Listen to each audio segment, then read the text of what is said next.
Dengan datangnya para pemain keturunan yang diprediksi akan banyak melakukan debut pada putaran ketiga yang akan datang, sudah tentu akan membuat kuota dari pemain lokal yang berkarir di liga domestik akan semakin menipis. Akan tetapi Coach Sintayong juga tidak pernah menutup mata untuk melihat potensi para pemain lokal untuk bisa menjadi bagian dari pencipta sejarah di kualifikasi Piala Dunia mendatang. Apalagi Coach Sintayong juga melakukan program bersama PSSI untuk kebaikan timnas Indonesia di masa yang akan datang.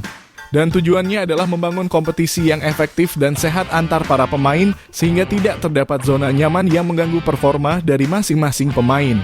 Pelatih asal Korea Selatan tersebut pastinya tetap membuka peluang bagi para pemain lokal yang telah mengawali langkah skuad Garuda sejauh ini di kualifikasi Piala Dunia. Coach Sintayong juga berupaya untuk terus memberikan masukan kepada para pemain untuk terus meningkatkan performa mereka di dalam lapangan agar menjadi pemain yang berpotensi memiliki karir profesional yang baik di masa yang akan datang. Dan berikut ini merupakan daftar nama pemain yang akan dipertahankan oleh Coach Sintayong di Timnas Indonesia Senior jelang putaran ketiga kualifikasi Piala Dunia 2026. Sadil Ramdhani. Pemain asal Sabah FC berhasil kembali tampil dengan apik pada level klub dan menjadi tulang punggung yang berharga di Liga Domestik Malaysia. Pada laga terakhirnya bersama Sabah FC, Sadil Ramdhani berhasil mencetak gol indah melalui skema tendangan bebas dan juga memberikan umpan yang berbuah gol. Dirinya pun dinobatkan sebagai pemain terbaik pada pertandingan tersebut dan secara resmi membawa klubnya melaju ke babak selanjutnya. Performa dari Sadil Ramdhani tentu saja bisa menjadi perhatian dari Coach Sintayong untuk kembali membawanya bergabung bersama Timnas Indonesia Senior. Namun seperti yang kita ketahui, Coach Sintayong pun tidak pernah mencoret nama Sadil Ramdhani dari performanya yang buruk di level tim nasional. Pelatih asal Korea Selatan tersebut menilai sang pemain memiliki permasalahan pada sikap yang membuat Coach Sintayong terpaksa mencoret nama sang pemain dari daftar pemanggilan. Akan tetapi dengan performanya di atas lapangan, bukan tidak mungkin Sadil akan kembali dipanggil memperkuat skuad Garuda pada lanjutan putaran ketiga kualifikasi Piala Dunia yang akan datang. Asnawi Mangkualam. Pemain muda yang mengawali karir profesionalnya di PSM Makassar dan melanjutkan karir di Liga Korea Selatan dan berlanjut ke Liga Thailand. Berkemungkinan besar akan kembali masuk ke dalam daftar pemanggilan Timnas Indonesia Senior di putaran ketiga yang akan datang. Pemain yang saat ini membela Port FC di Liga Thailand tersebut akan kembali mengamankan posisinya sebagai kapten utama Timnas Indonesia pada perjalanan panjang besok menuju pentas terbesar dunia. Asnawi merupakan tipe pemain sayap bertahan yang memiliki kecepatan dan juga badan yang ideal untuk bisa bermain fisik dengan tim lawan. Dirinya dapat menjadi sosok pemain tangguh di dalam lapangan yang juga bisa memberikan bantuan dalam kesuksesan skema permainan dari tim nasional. Bahkan dirinya juga telah memiliki pengalaman berhadapan dengan pemain muda asal Argentina dan Manchester United seperti Alejandro Garnacho. Pada laga tersebut dirinya dapat membuat sang pemain tak berkutik dan ini dapat menjadi modal berharga pada lanjutan kualifikasi Piala Dunia di putaran ketiga yang akan datang. Arhan Pratama. Arhan Pratama dikenal sebagai pemain yang memiliki mental luar biasa sejauh ini di Timnas Indonesia. Dirinya bahkan menjadi pemain yang selalu mencoba peruntungan di setiap momen yang dirinya dapatkan. Meskipun saat ini dirinya bisa dibilang berada di posisi ketiga sebagai pemain yang berposisi sebagai sayap bertahan.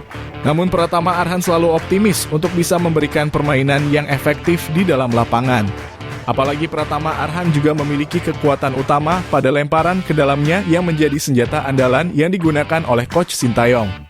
Sehingga sudah tentu Pratama Arhan akan menjadi salah satu pemain lokal yang akan dipertahankan oleh tim pelatih untuk memberikan variasi serangan bersama Timnas Indonesia. Selain memiliki kemampuan di dalam lemparan ke dalamnya, Arhan juga memiliki skill yang cukup mumpuni untuk bisa bekerja sama dengan rekan setimnya. Dirinya juga dapat memahami skema permainan dari sang pelatih yang selama ini menjadi modal utama bagi dirinya untuk masuk ke dalam skuad inti Timnas Indonesia. Rizky Ridho sejauh ini masuk ke dalam daftar pemain berposisi bertahan yang paling konsisten dalam segi performa di dalam lapangan. Dirinya juga selalu mendapatkan kesempatan untuk tampil sejak menit awal pertandingan, baik di Timnas Indonesia golongan umur maupun senior. Dengan ketenangan dan juga fokus yang dirinya miliki, sang pemain dapat mengambil peranan yang sangat krusial di dalam lapangan. Selain memiliki kemampuan di dalam menyisir bola dari para pemain lawan, Rizky Ridho juga menjadi salah satu pemain di tim nasional saat ini yang memiliki ketepatan sangat tinggi di dalam pemosisian diri. Pada laga melawan timnas Filipina kemarin dirinya juga telah menunjukkan kualitasnya di dalam lapangan. Dengan menyambar dengan sangat cepat umpan keras dan terarah dari sosok Nathan yang memanfaatkan peluang tendangan bebas. Sehingga sudah tentu Rizky Ridho akan masuk ke dalam daftar pemain yang akan dipertahankan oleh Coach Sintayong pada putaran ketiga kualifikasi Piala Dunia 2026. Hernando Ari. Selama menunggu proses dari persidangan arbitrase Martin Paes selesai, maka selama itu pula Hernando Ari akan masuk sebagai pemain yang akan kembali dipanggil oleh Coach Sintayong di dalam lapangan. Hernando sejak dulu merupakan sosok kiper langganan timnas Indonesia sejak golongan umur. Dirinya juga pada tahun ini selalu dipasang sebagai kiper utama dari skuad Garuda pada setiap kompetisi di timnas Indonesia senior. Sehingga sudah tentu kepercayaan dari sang pelatih sudah tidak dapat diragukan kembali di dalam pertandingan.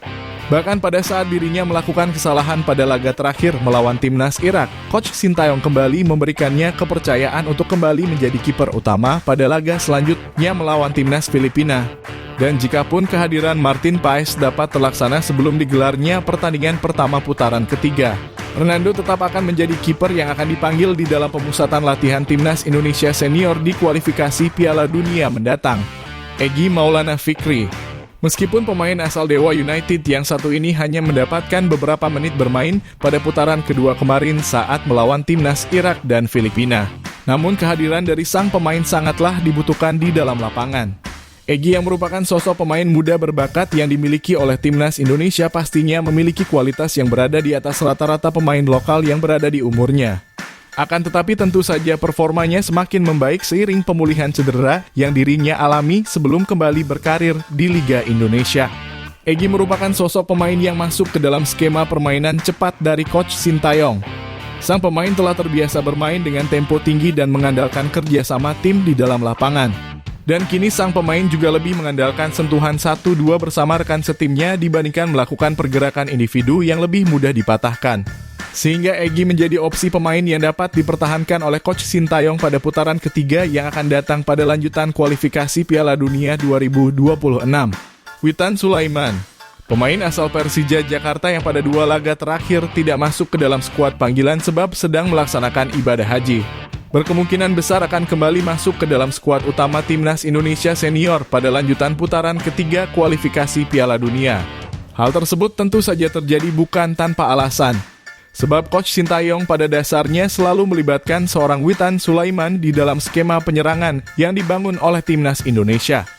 Jika kita kembali melihat cuplikan video dari setiap gol yang diciptakan oleh timnas Indonesia, kita dapat mengetahui betapa besar peran dari Witan Sulaiman di dalam pengaliran bola yang efektif. Selain itu, Witan Sulaiman merupakan pemain yang senang melakukan kerjasama tim dengan tempo cepat seperti Egy Maulana Fikri. Hal tersebut juga bisa kita lihat pada saat Witan Sulaiman berduet dengan Marcelino Ferdinand di Piala Asia U23 yang lalu. Kerjasama tim yang berbuah gol pastinya akan menjadi modal berharga bagi sang pemain untuk bisa kembali masuk ke dalam skuad inti timnas Indonesia di putaran ketiga yang akan datang. Yaakob Sayuri. Pemain dengan kecepatan tinggi seperti Yaakob Sayuri menjadi pemain yang sangatlah layak untuk terus dipertahankan oleh Coach Sintayong di dalam lapangan. Pada beberapa laga terakhir bersama timnas Indonesia, Yaakob Sayuri selalu dimasukkan oleh tim pelatih di babak kedua sebagai tambahan amunisi untuk memperkuat serangan cepat dari sektor sayap kanan. Kemampuannya di dalam melakukan dribbling dan juga kecepatannya membuat sang pemain memiliki gaya permainan yang unik bersama skuad Garuda. Kemampuan kecepatan dalam pengambilan keputusan juga telah dirinya aplikasikan pada gol perdana timnas Indonesia laga pertama melawan timnas Irak di Piala Asia kemarin. Dengan kecepatan dan juga kestabilan yang dirinya miliki, Yaakob dapat memberikan umpan terarah kepada Marcelino Ferdinand yang bersiap di tiang jauh tim lawan. Oleh karenanya sudah tentu Yaakob bisa masuk ke dalam daftar nama pemain yang akan dipertahankan oleh Coach Sintayong untuk kembali bertarung bersama skuad Garuda. Itulah tadi merupakan daftar nama pemain yang akan dipertahankan oleh Coach Sintayong di timnas Indonesia senior jelang putaran ketiga kualifikasi Piala Dunia 2026. Jangan lupa tulis pendapat kalian di kolom komentar.